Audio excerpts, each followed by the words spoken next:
Hi, my name is Katie Kataska, and I am the chair of the Professional Development Committee of the New Jersey State Library Association. In the Library Career Path series, we'll be interviewing librarians from a wide variety of positions within the field, from public positions to music outreach and even business librarians. So newcomers and seasoned librarians alike can learn more about the many career options available in the field that they may not have been aware of. All right, so let's go get started. Can you please give us your name, title, and current place of employment? Sure. My name is Deb Schiff, Archivist and Special Collections Librarian at the College of New Jersey. And so, what inspired you to become a librarian? Did you choose this profession or did it find you? I think it was a combination of both. Actually, I had never ever considered becoming a librarian. It was my mom who suggested it. I had been in a completely different field and had lost my job due to a restructuring. And after a year of consulting in that field, my mother suggested going back to school to get a library degree, since at that time it was one of the best fields for growth. And I went to Rutgers and got my degree, and here I am. Nice. So then our third question is fairly similar as well. So was there something specific that pointed you in the direction of becoming a librarian in archives and special collections? Definitely. During library school at Rutgers, I had taken an art and architecture librarianship class that completely changed my path. I was introduced to special collections and archives and never looked back from there. Cool. And that clearly led to where you are today. So all is well. Well, this is my home office, but Oh, yes. Very nice home office, though. You thank have a you, nice looking thank you. couch. There's the Susan Schwartzberg Award right in back of me. Oh, nice. Congratulations, though. Thank you, thank you. I think that was 2020, the year that we didn't have a conference. It's always the year that we don't have a conference that they're like, oh, let's do this special thing. That's right. So I'm sure this was a long time ago, though, but can you describe the interview process for your job? It wasn't that long ago. I was actually Okay. in that same year in February 2020, right before the COVID shutdown. A very special time. I was hired at that time, but I was interviewed during that December. So hmm the interview process at TC&J is different for different positions. For a part-time archivist slash librarian like I am, I was hired at 20 hours a week, and at the time I had another job as a adult services librarian for Piscataway Public Library. So I had two Hmm. jobs, um, and so 20 hours a week fit what was happening at the time. Um, and I was interviewed with a hiring committee and then with the dean of the library. So what they did was they spent about a couple hours with me. I want to say 2 to 3 hours. No, I'm sorry. It was really roughly about 2 hours, but it was with a hiring committee of other librarians who I would work with on certain projects, or people who were just involved on the committee. Everything in academic libraries is really done by committee. hmm And then there was the interview with the dean, who I enjoyed enormously. He was a big part of my deciding to take the position because he's such an interesting person and very knowledgeable and very pro archives. Great. It's good to hear that you landed in a good job. And so is there an asset that you possess that you feel helped you land this position? I think that my experience with creating an archives from scratch at several previous libraries was important, as well as my familiarity with archival standards and practices helped me land the job. Although you need to talk with the hiring committee to know for sure. But because I had started these archives from basically nothing, that was important because I was coming into an archive that already existed, but had never had a professional archivist there to manage it, to manage the collections and the care and preservation and organization. That didn't exist previously. So because I came with this knowledge and experience, I think that was important. No, it's great to hear. So then our next question is, what is a typical workday like for you? There is no typical work day. Every day is different every single day. One day I might be creating documentation for using a new piece of software for describing the archives. Another day I might be meeting with donors to discuss materials and funding, which is actually what happened yesterday. Another day I might be arranging and describing a collection. Recently, I gave a hands-on preservation workshop for the women's gender and sexuality studies class. So it's really a very different day every single day. That's good. At least it keeps you on your toes, and I like it when no day is different, like is different than the next. Yeah, I really had no idea what to expect from librarianship and archives in general, but the thing that has been the most consistent since I got my degree in 2010 was that no day is exactly like the previous day, because there's just so many other things that come up, especially patron inquiries, and then you put everything else down, and that inquiry is always individual to the person or the organization making the question, asking the question. Right. No, I agree. And that's what I like about my day is that you never know what's gonna come through on this day-to-day process. Okay, so the next question then is what skills and qualifications are required for your position? And do they match the skills and qualification that you use most on a daily basis? Well, the first question first, for my position, Yes. it's important to know current archival standards and best practices, how to survey, process, arrange, describe, and digitize a collection, how to write and communicate well. That's really, really high on the list. How to care for rare and fragile books, materials handling in general, simply because the collections that I interact with range from textiles to, gosh, awards. Anything that you can possibly imagine in a museum is actually in the archive. We have all kinds of types of materials. Yesterday, in the materials that I received from a donor, I had pieces of wood that had been carved and styled into examples that machine design people could use in terms of drawing. We received a late professor's collections, so he used these models, these wooden models, to teach design drawing to his students.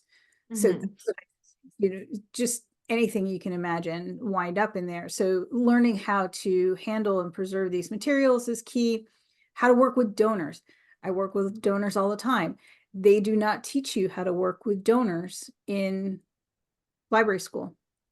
So it's a skill. It's really interpersonal communication, really a lot of listening. People just want to be heard. And what I have found is that the more time I invest in the relationship with the donor, the better it is for both of us overall, because they will give us their materials. Sometimes we're really lucky and they give us funding, which is awesome.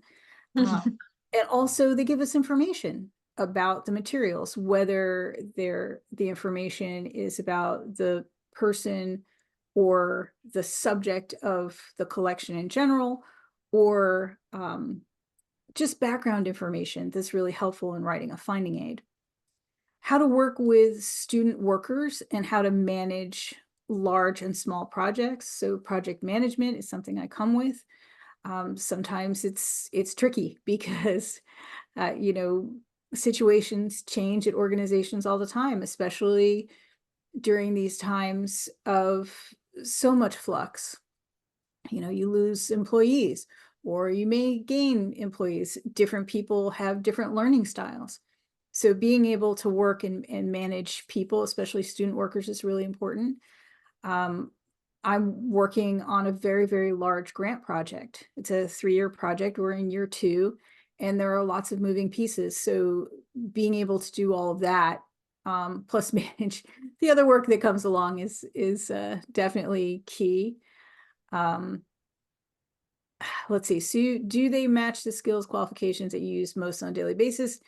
Yes, although I have to say that what I do today and how I do my job is much more expanded than the original job description. And I've made the job my own since I joined TCNJ 4 years ago. They were not looking for somebody who was going to be writing grants and getting these big projects and turning the archive into a real collecting institution, which it has become. They were just looking for somebody to process the materials in there and make them accessible. And I come with a lot more than that. So yeah, they they got a lot of bang for their buck. Yeah, when I think as as librarians, so much has changed since we started library school. Like even you who got your degree 4 years ago, like I feel so much has So changed since 14 years sorry. ago. Oh, 14, sorry. You came to this field 4 years ago. Yes. Nope, But came to this job 4 years ago. yes, yes. Sorry, I've mixed those dates there. But yes, but even you came 14 years ago. Like so much has changed in the library field since then. And I got my degree in 2015, and I would say so much has even changed since then. There's so much more expectations for different facets of librarians. I think to a large degree, some of that comes from funding Hmm. challenges as well as social challenges, especially with regard to public librarianship. We don't get the same level of that in academic librarianship, although it depends on the library and it depends on the state. We're pretty fortunate to be in a state where our current governor is very supportive of some of the challenges that we face. Hmm. That's good. And would you say that just in your collection, do you have a favorite piece, by the way? Gosh, there are so many really interesting things in that collection. Just such a wide range. I Probably the thing that I turn people on to the most are the Black and Puerto Rican student newsletters Mm. called Utime Humana La Vox Occulta. And those document a really pivotal time in the history of the college where the students were really pointing out a great degree of institutional racism and poor treatment. So I really tried to raise awareness of these items that have been digitized and are freely available in the digital archive. People can do a search for them and they'll come up right away. Whenever I am in a class where I get to teach, I will always show people the original copies or show them where they can get to them online. Um, so collections that shine the light on historically excluded groups are the areas where I find myself trying to lift them up and make them much more Hmm. visible. No, that's great. I feel like if I had your job, I would always be wondering what was in there and trying to like highlight so much more key pieces. So you have a very cool job. I'm very jealous. It is a very cool job, and because we're spending so much time uncovering things that haven't been processed previously, it's a great big happy surprise. Most of the time we get to find some really interesting things that reveal much more about the history of the school than was previously available. Hmm. Yeah, and that's why digitizing everything is so great. I remember I used to work in an archive and we were digitizing Betamax videotapes from the 70s. So it was Oh, a we cool, it have a was a few of TV those. show. Yeah, I'm sure We you have a do. few of those. They were telling me they were like they're bigger than me. Just like, are you sure? And no, they were right. And I'm just curious. I know this is going off topic a little bit, but working with donors, do you find that to be difficult, or is there sometimes like they're very relaxed about their collections, or is there strict rules that you have to follow when it comes to processing their collection? Well, that's a whole lot of different questions with different kinds of answers. Uh, Yeah. what I will take is a general question, which is about working with donors in general. And as I said before, the more time that I spend with the donor, the better the relationship is.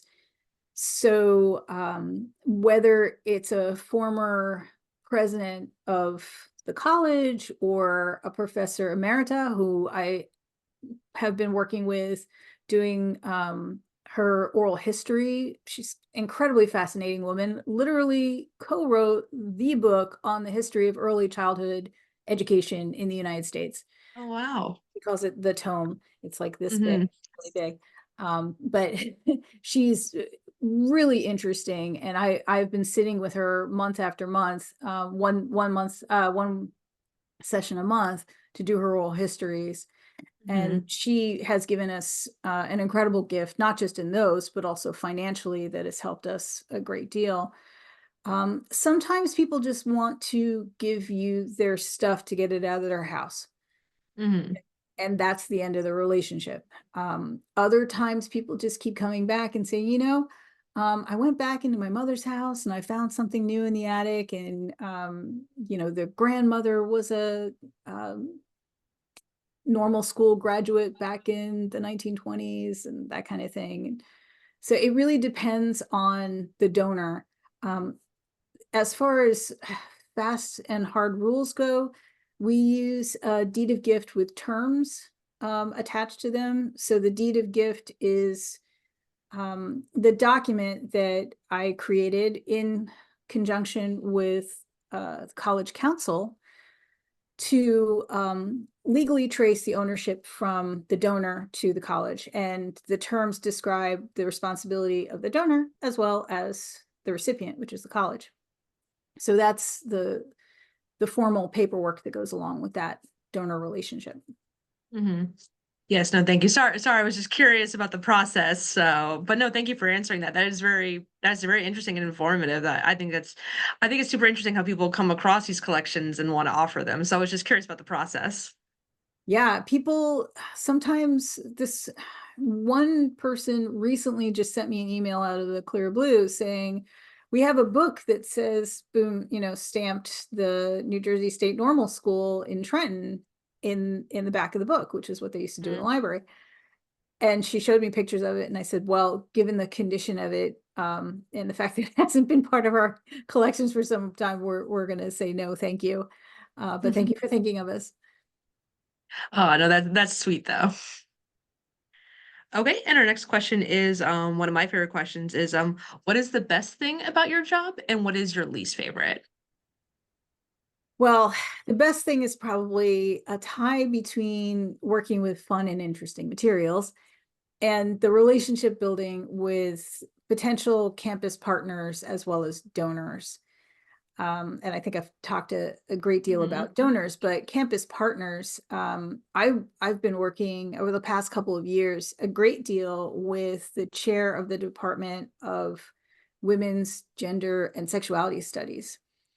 And through that relationship, she had a fellows program, and several of her fellows worked with me in the archive. And I've done lots of teaching of how to create metadata, how to digitize materials, how to do research with primary sources. So that relationship has been pretty terrific.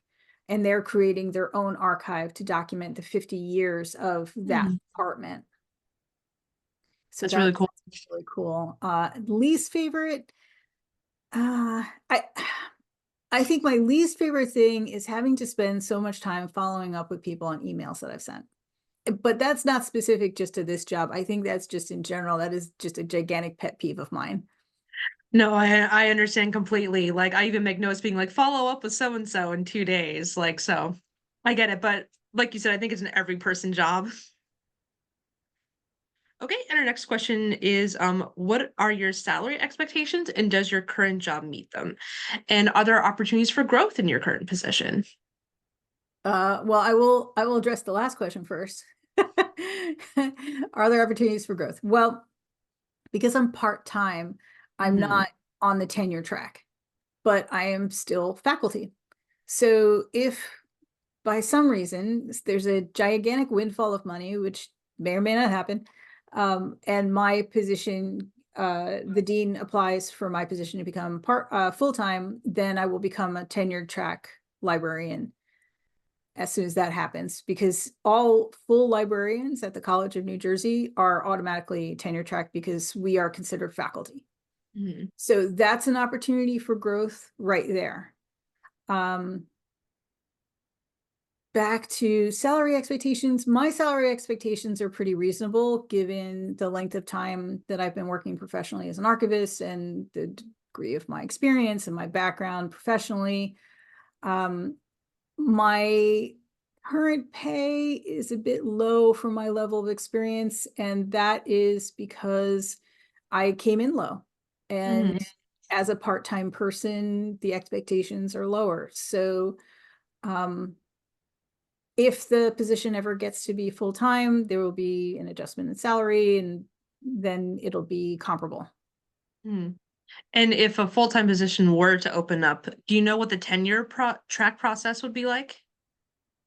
There's a lot of information on that that's actually freely available on the Mhm. TCNJ website. And Oh, good to know. as far as the timeline goes, because there's just so much to it, I won't even break that down. I'll just refer people to the website because we're public, so it's all there. It's a 7-year process, but people can apply for tenure at like a year or maybe 2 years sooner than that, but most people follow the 7-year track. So there's scholarship, there's service in the profession.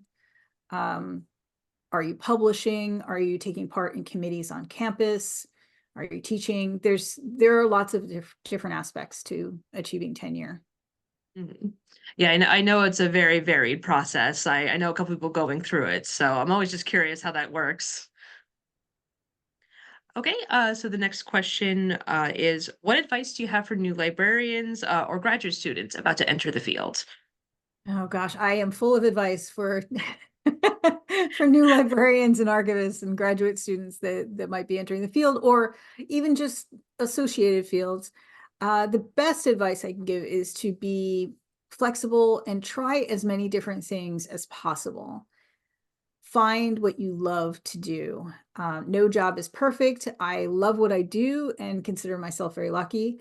Most of the time, it's a lot of fun. Sometimes it's incredibly challenging. Learn project management and grant writing, because no matter where you go as a librarian or an archivist, if you have those skills, you'll come to use them. Join membership organizations appropriate to your concentration now while you're a student, while the membership rates are low. Professional networking is super important. If you are thinking about archives and special collections, join MARAC, which is the Mid-Atlantic Regional Archives Conference. We are an incredible organization. I'm on the board, so I'm a little biased, and I co-chaired both of the virtual meetings that have happened so far.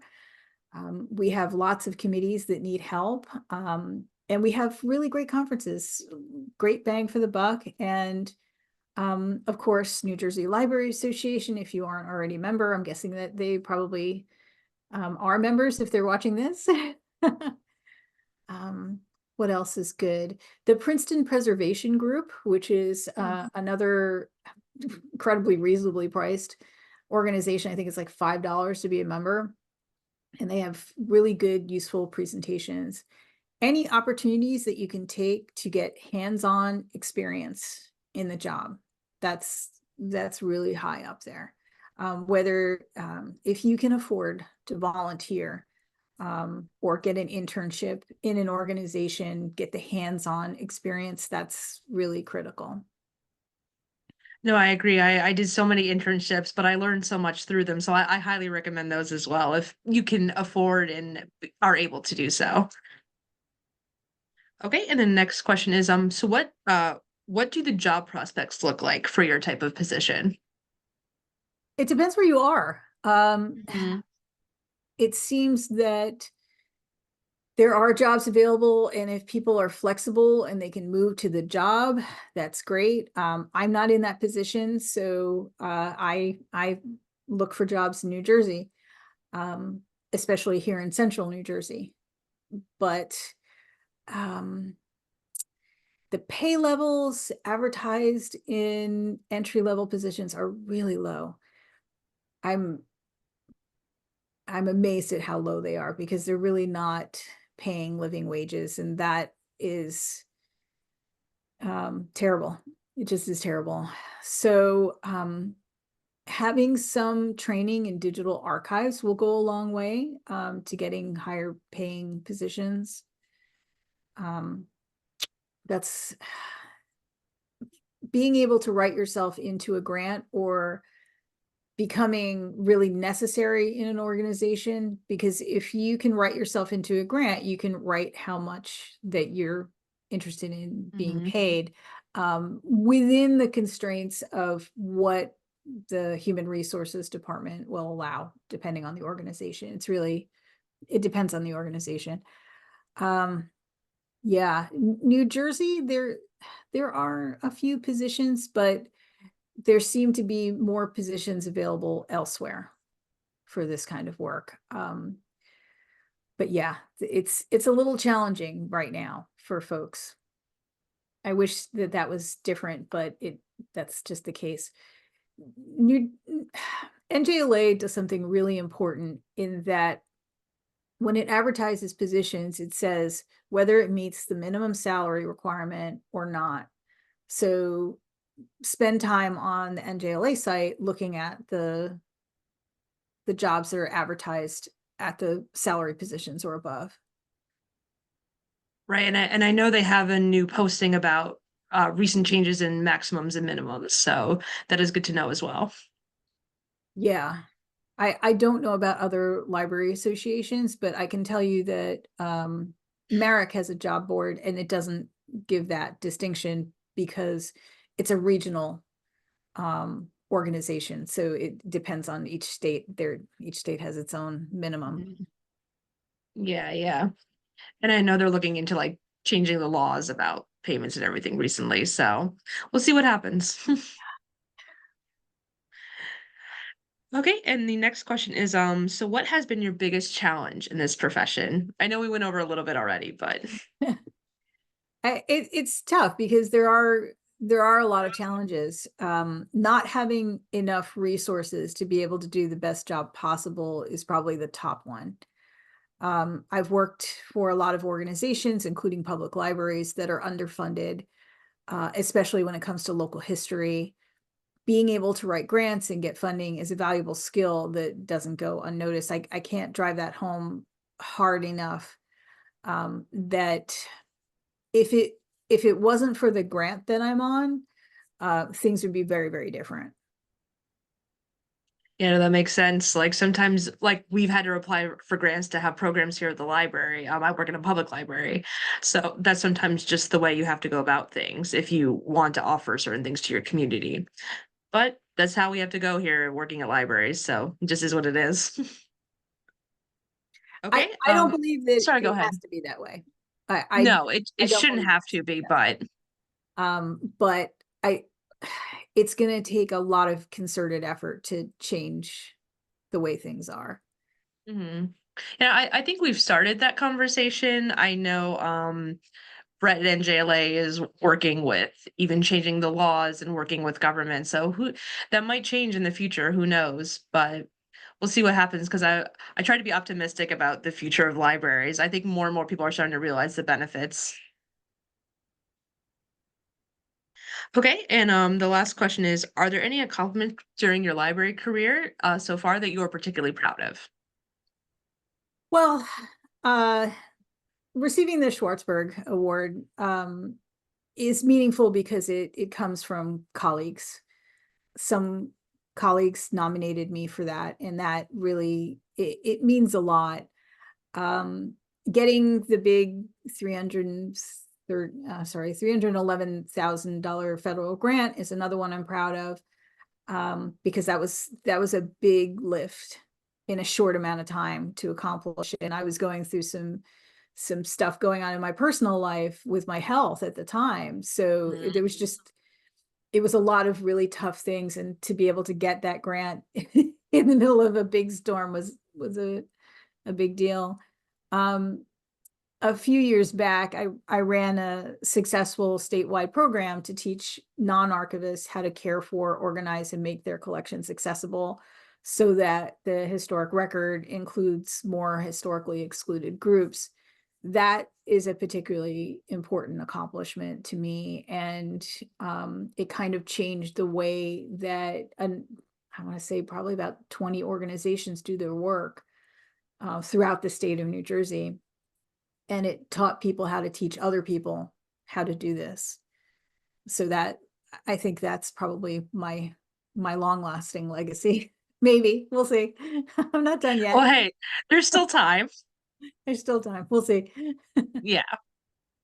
Oh no, thank you again for your time today and doing this interview. It's been really nice talking to a lot of librarians. Is there anything you else want to comment on before we end for today, or? If anybody wants to reach out and see if there are opportunities for internships or volunteer opportunities at the College of New Jersey's Archives and Special Collections, I'm super happy to take questions, emails, anything like that.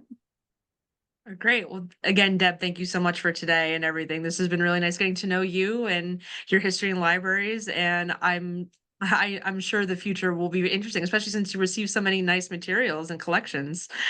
I'm very jealous. I hope to stop by one day to see what you guys have.